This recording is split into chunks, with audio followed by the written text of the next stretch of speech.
Chapter 37. As soon as King Hezekiah heard it, he tore his clothes and covered himself with sackcloth, and went into the house of the Lord. And he sent Eliakim, who was over the household, and Shebna the secretary, and the senior priests, covered with sackcloth, to the prophet Isaiah the son of Amoz. They said to him, Thus says Hezekiah, This day is a day of distress, of rebuke, and of disgrace. Children have come to the point of birth, and there is no strength to bring them forth.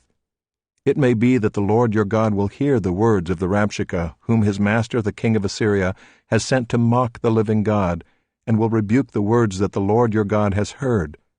Therefore lift up your prayer for the remnant that is left.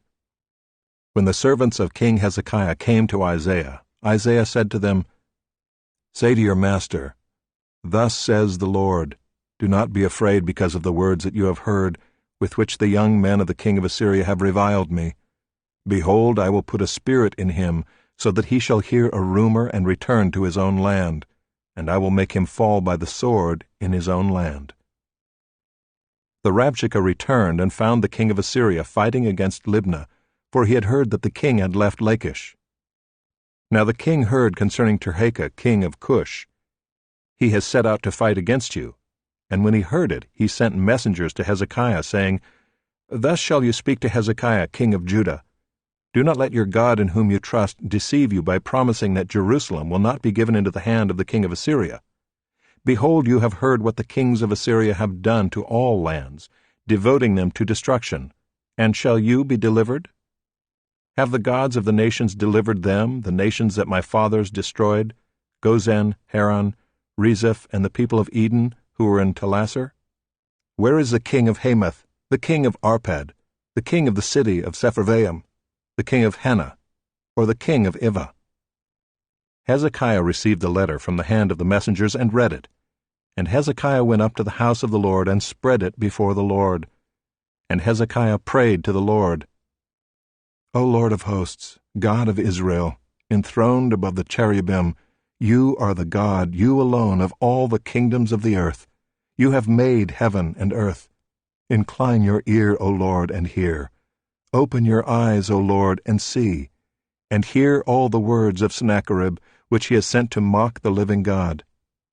Truly, O Lord, the kings of Assyria have laid waste all the nations and their lands, and have cast their gods into the fire.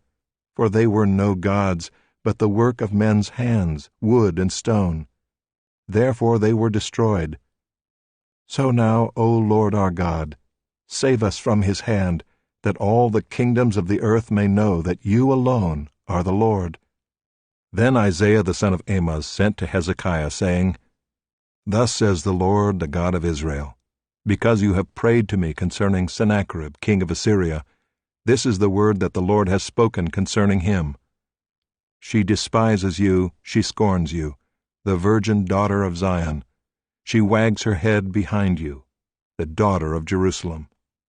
Whom have you mocked and reviled? Against whom have you raised your voice and lifted your eyes to the heights? Against the Holy One of Israel.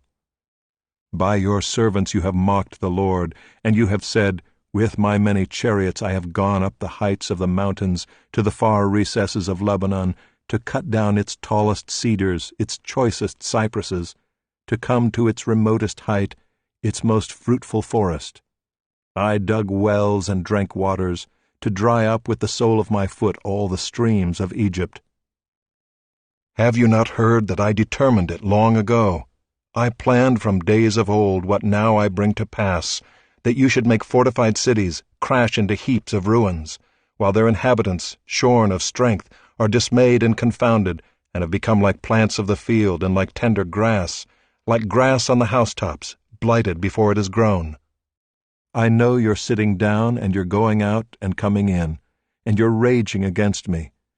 Because you have raged against me and your complacency has come to my ears, I will put my hook in your nose and my bit in your mouth, and I will turn you back on the way by which you came.